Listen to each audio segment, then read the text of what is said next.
26 अगस्त को छत्रपति शिवाजी महाराज की मूर्ति टूटती है और जैसे ही ये मूर्ति टूटती है वैसे ही सियासत सरगर्म हो जाती है।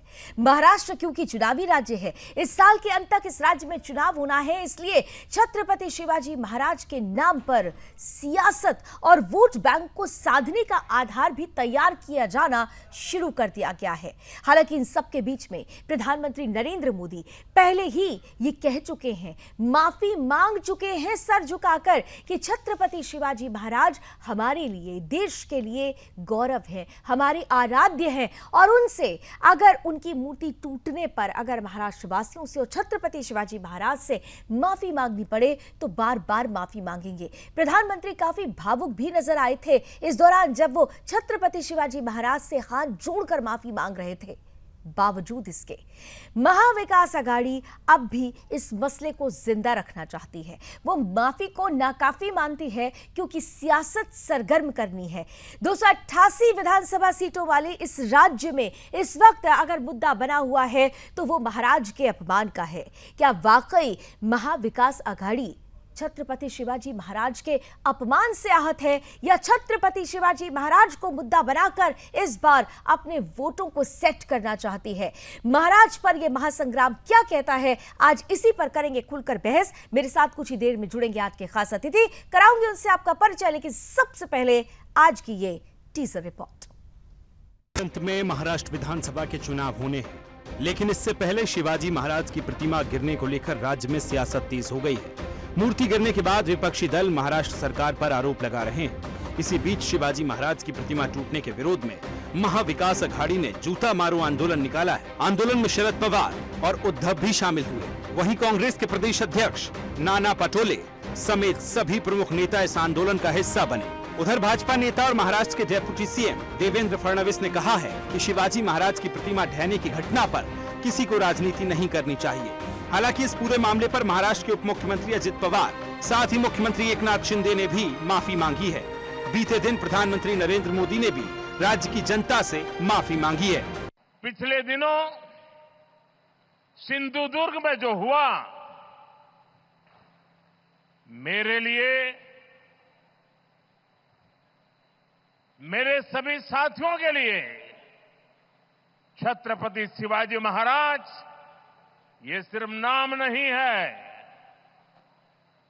हमारे लिए छत्रपति शिवाजी महाराज ये सिर्फ राजा महाराजा राजपुरुष मात्र नहीं है। हमारे लिए छत्रपति शिवाजी महाराज आराध्य देव है।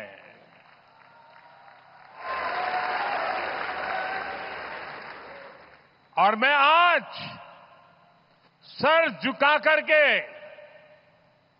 मेरे आराध्य देव छत्रपति शिवाजी महाराज की उनके चरणों में मस्तक रख के माफी मांगता हूं।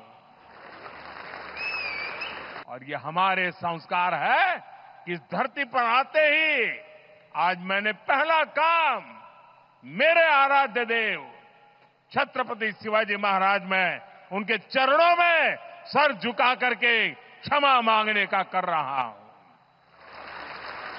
और इतना ही नहीं, जो लोग छत्रपति शिवाजी महाराज को अपने आराध्य देव मानते हैं, उनके दिल को जो गहरी चोट पहुंची है, मैं ऐसे आराध्य देव की पूजा करने वालों को भी, उनकी भी सर झुका करके क्षमा मांगता हूं।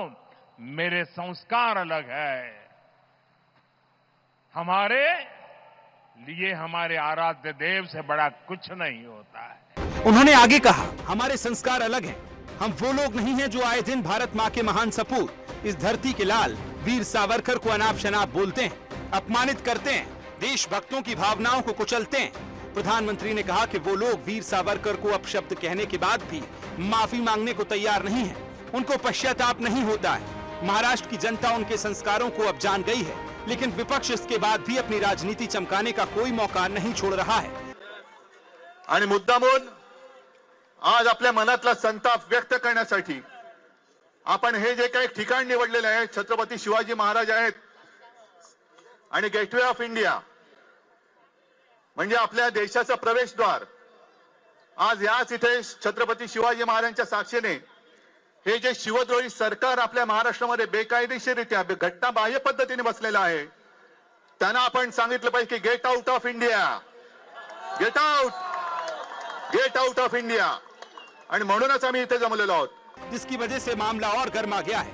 अब सवाल ये खड़ा होता है कि प्रधानमंत्री और मुख्यमंत्री के माफी मांगने के बाद भी सियासत का ढिंडोरा क्यों पीटा जा रहा है.